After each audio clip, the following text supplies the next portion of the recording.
जब आप अपने चारों ओर देखते हैं तो आपको लिविंग और नॉन लिविंग चीजें दोनों दिखाई देती है। आप जरूर सोचते होंगे और अपने आप से सवाल करते होंगे, आखिर क्या चीज एक ऑर्गेनिज्म को लिविंग बनाती है, या ऐसा क्या है जो एक इनएनिमेट चीज में नहीं होता जो एक लिविंग चीज में होता है?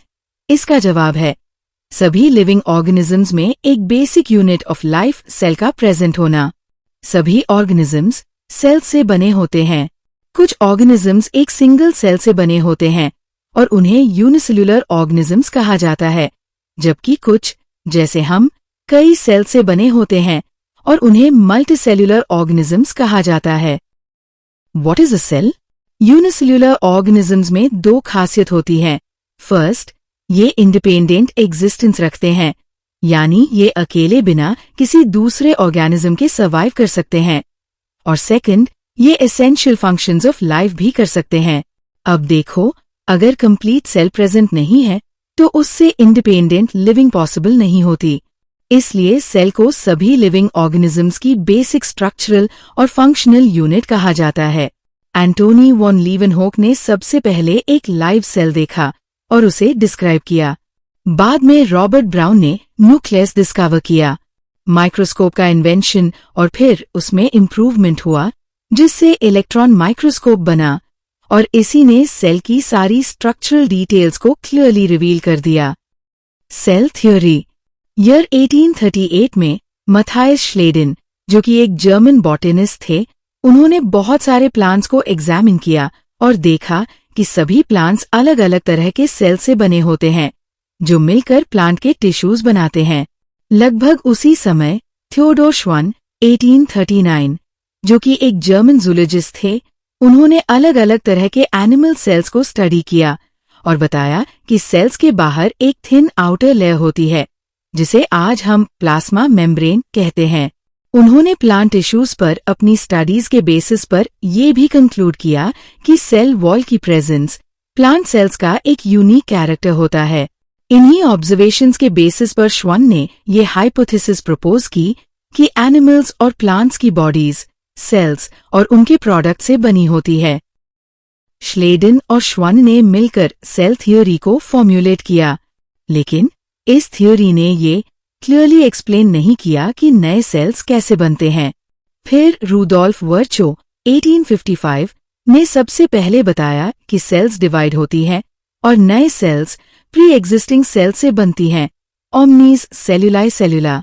उन्होंने श्लेडेन और श्वान की हाइपोथेसिस को मॉडिफाई करके सेल थ्योरी को फाइनल शेप दी। आज के टाइम में सेल थ्योरी को कुछ इस तरह से समझा जाता है। पहला पॉइंट, सभी लिविंग ऑर्गेनिजम्स सेल्स और सेल्स के प्रोडक्ट से बने होते हैं।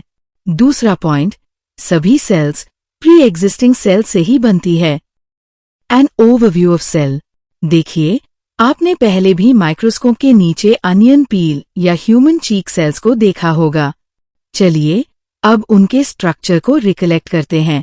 अनियन सेल, जो कि एक टिपिकल प्लांट सेल होती है, उसकी आउटर बाउंड्री पर एक डिस्टिंक्ट सेल वॉल होती है और उसके जस्ट अंदर सेल मेम्ब्रेन होती है।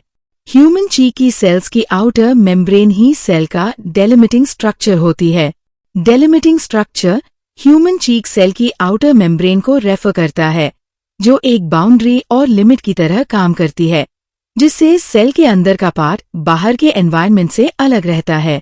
अब सेल के अंदर देखें, हर सेल के अंदर एक डेंस मेम्ब्रेन बाउंड स्ट्रक्चर होता है जिसे न्यूक्लियस कहते हैं। इसी न्यूक्लियस के अंदर क्रोमोसोम्स होते हैं और उन्हीं में जेनेटिक मटेरियल यानी डीएनए प्रेजेंट होता है। अब बात करते हैं यूकैरियोटिक और प्रोकैरियोटिक सेल्स की। जिन सेल्स में मेम्ब्रेन बाउंड न्यूक्लियस होता है उन्हें यूकैरियोटिक सेल्स कहते हैं, और जिन सेल्स में ये नहीं होता उन्हें प्रोकैरियोटिक सेल्स कहते हैं।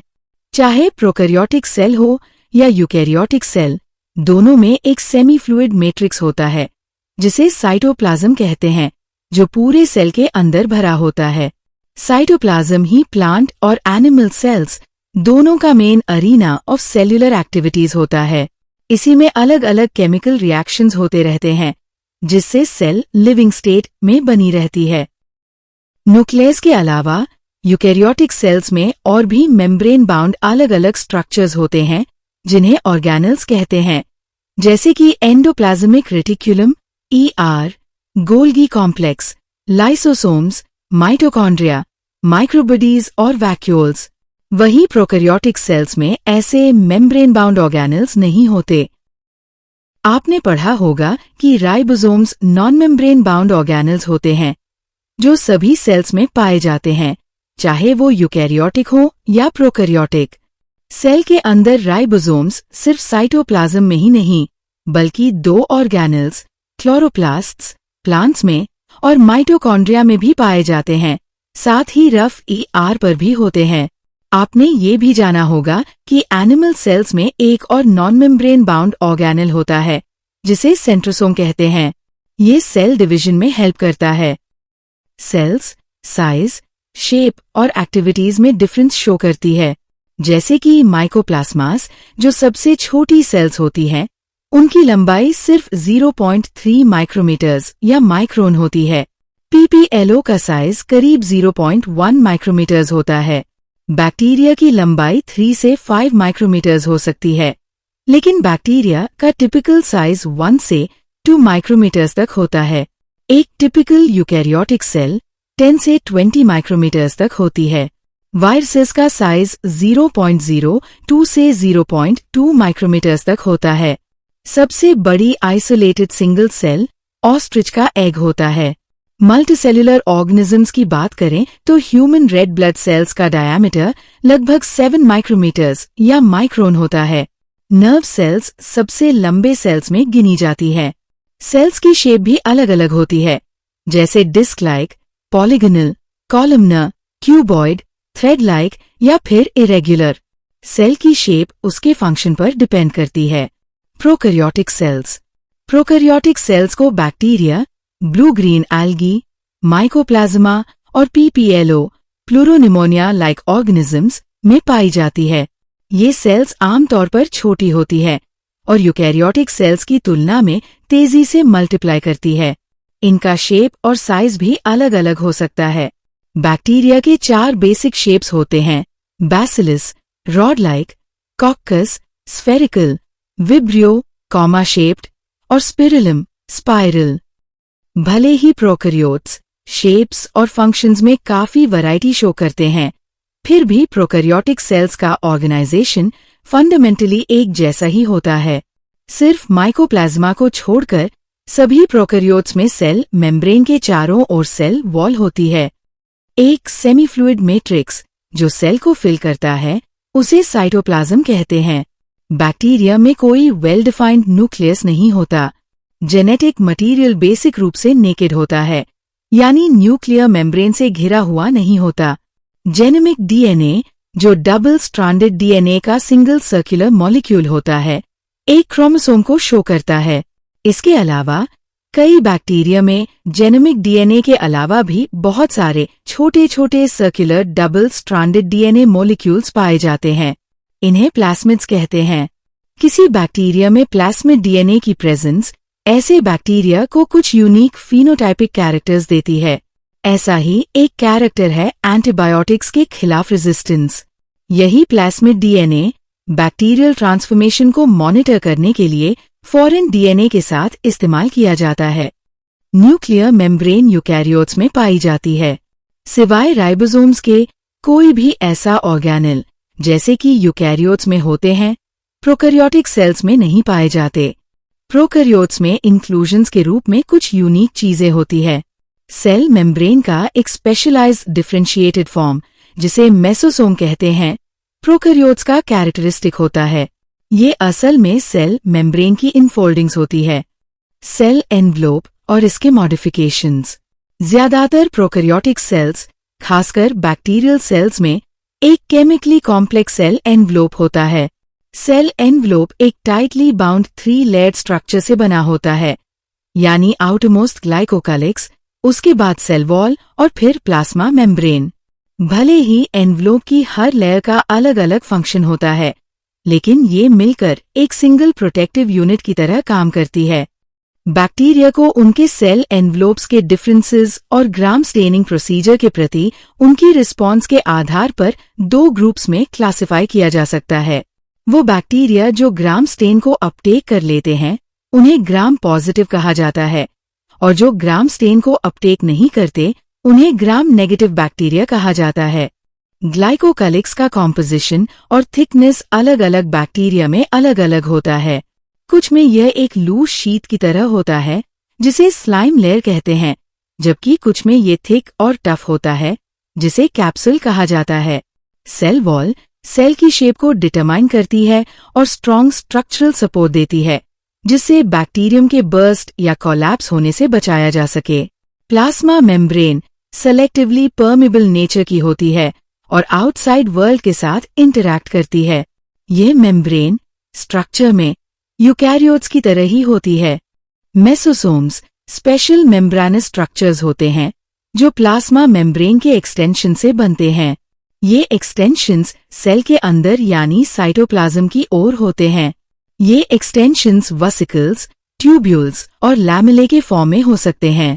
ये mesosomes cell wall formation, DNA replication और डॉटर सेल्स में डीएनए के डिस्ट्रीब्यूशन में हेल्प करते हैं। ये respiration, secretion processes, plasma membrane के सरफेस एरिया और एंजाइमेटिक कंटेंट को बढ़ाने में भी हेल्प करते हैं।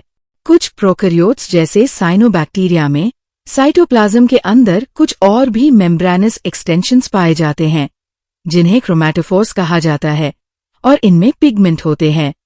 बैक्टीरियल सेल्स मोटाइल भी हो सकती हैं और नॉन मोटाइल भी। अगर बैक्टीरियल सेल्स मोटाइल होती हैं तो उनकी सेल वॉल से पतले फिलामेंटस एक्सटेंशंस निकलते हैं, जिन्हें फ्लैजेला कहा जाता है। बैक्टीरिया में फ्लैजेला का नंबर और उनका अरेंजमेंट अलग अलग हो सकता है। बैक्टीरियल फ्लैजेलम 3 पार्ट से मिलकर बना होता है: फिलामेंट, हुक और बैसल बॉडी। फिलामेंट इसका सबसे लंबा हिस्सा होता है और सेल के सरफेस से बाहर की ओर एक्सटेंड करता है। फ्लैजेला के अलावा पिली और फिम्ब्री भी बैक्टीरिया के सरफेस स्ट्रक्चर्स होते हैं, लेकिन ये मोटिलिटी में कोई रोल प्ले नहीं करते। पिली एक स्पेशल प्रोटीन से बनी लंबी ट्यूबुलर स्ट्रक्चर्स होती है। फिम्ब्री छोटे ब्रिसलाइक फाइबर्स होते हैं जो सेल से बाहर निकलते हैं। कुछ बैक्टीरिया में ये बैक्टीरिया को स्ट्रीम्स में रॉक से और होस्ट टिश्यू से अटैच करने में हेल्प करते हैं। Ribosomes and inclusion bodies. Prokaryotes में राइबोसोम्स सेल की प्लाज्मा मेम्ब्रेन के साथ जुड़े होते हैं। इनका साइज लगभग 15 नैनोमीटर्स बाय 20 नैनोमीटर्स होता है और ये 2 सबयूनिट्स 50s और 30s से बने होते हैं, जो एक साथ होने पर 70s प्रोकैरियोटिक राइबोसोम्स बनाते हैं। राइबोसोम्स ही प्रोटीन सिंथेसिस की साइट होते हैं। कई राइबोसोम्स एक ही mRNA के साथ अटैच होकर एक चेन बना सकते हैं, जिसे पॉलीराइबोसोम्स या पॉलीसम कहते हैं। पॉलीसम के राइबोसोम्स ही mRNA को प्रोटीन्स में ट्रांसलेट करते हैं। Inclusion bodies. प्रोकैरियोटिक सेल्स में रिजर्व मटेरियल्स साइटोप्लाज्म के अंदर इंक्लूजन बॉडीज के फॉर्म में स्टोर होते हैं। ये इंक्लूजन बॉडीज किसी भी मेम्ब्रेन सिस्टम से बाउंड नहीं होती और साइटोप्लाज्म में फ्री रहती है। उदाहरण के लिए फॉस्फेट ग्रैन्यूल्स, साइनोफाइशिन ग्रैन्यूल्स और glycogen granules. Gas vacuoles blue green, purple और ग्रीन फोटोसिंथेटिक बैक्टीरिया में पाए जाते हैं।